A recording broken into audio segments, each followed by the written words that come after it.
இன்றே டவுன்லோட் செய்து உங்கள் ஃபேவரட் ஷோக்களை என்ஜாய் பண்ணுங்க. நான் பண்ண தப்புக்கு ஊர் ஜனங்க எதுக்கு தண்டனை அனுபவிக்கணும்? அவங்க சிறுக சிறுக சேர்த்த நகையெல்லாம் நான் சொன்ன ஒரே காரணத்துக்காக என்ன நம்பி அந்த கம்பெனில வச்சாங்க. இப்போ அதனால வந்த பிரச்சனைய நான் தானே சால்வ் பண்ணணும். அதான் நகைக்கு பதிலா பணத்தை தரேன்னு ஒத்துக்கிட்டேன். அம்மா, நீங்க கஷ்டப்பட்டு சம்பாதிச்ச சொத்தெல்லாம் இப்ப கைய விட்டு போக போதுன்னு நினைக்கிறப்போ ரொம்ப கஷ்டமா இருக்குமா? அதை விட மான மரியாதை முக்கியம் இல்லையா? சொத்து போனா சம்பாதிச்சுக்கலாம், ஆனா இவ்ளோ நாள் கஷ்டப்பட்டு சம்பாதிச்ச நல்ல பேரு போச்சுன்னா அதை திரும்ப சம்பாதிக்க முடியாது. அம்மா, போலீஸ்ல கம்ப்ளைண்ட் கொடுத்திருக்கீங்கல்ல, கொஞ்ச நாள் வெயிட் பண்ணி பார்த்தா என்ன? அது சரியா வராது ரேவதி. நகையை பறி கொடுத்தவங்க ஏற்கனவே ரொம்ப மன வருத்தத்துல இருக்காங்க. போலீஸ் கண்டுபிடிச்சு கொடுக்கற வரைக்கும் வெயிட் பண்ண சொன்னா அவங்க ரொம்ப நொந்து போயிடுவாங்க. அதோட என்ன நம்பி நகையை வச்சவங்களை காக்க வைக்கிறதுல எனக்கு உடன்பாடே இல்லை.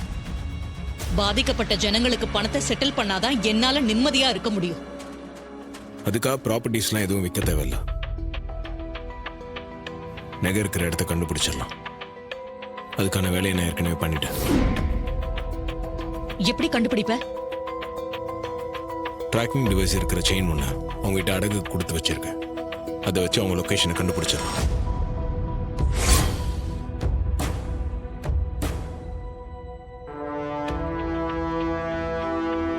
என்ன மாப்பிள்ள இது?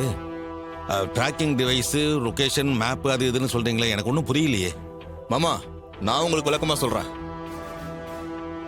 அன்னைக்கு அவங்க வந்துட்டு போனாங்கல்ல, அன்னையில இருந்தே என் சகலைக்கு அவங்க மேல டவுட்.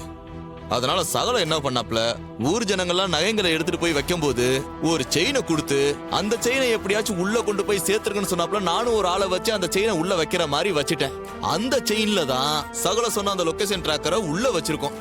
இப்ப நம்ம போனை எடுத்து அந்த நகை எங்க டிராவல் பண்ணுதுன்னு பார்த்தோம்னா அழகா கண்டுபிடிச்சிடலாம் அவனுக்கு எங்க இருக்காங்கன்னு.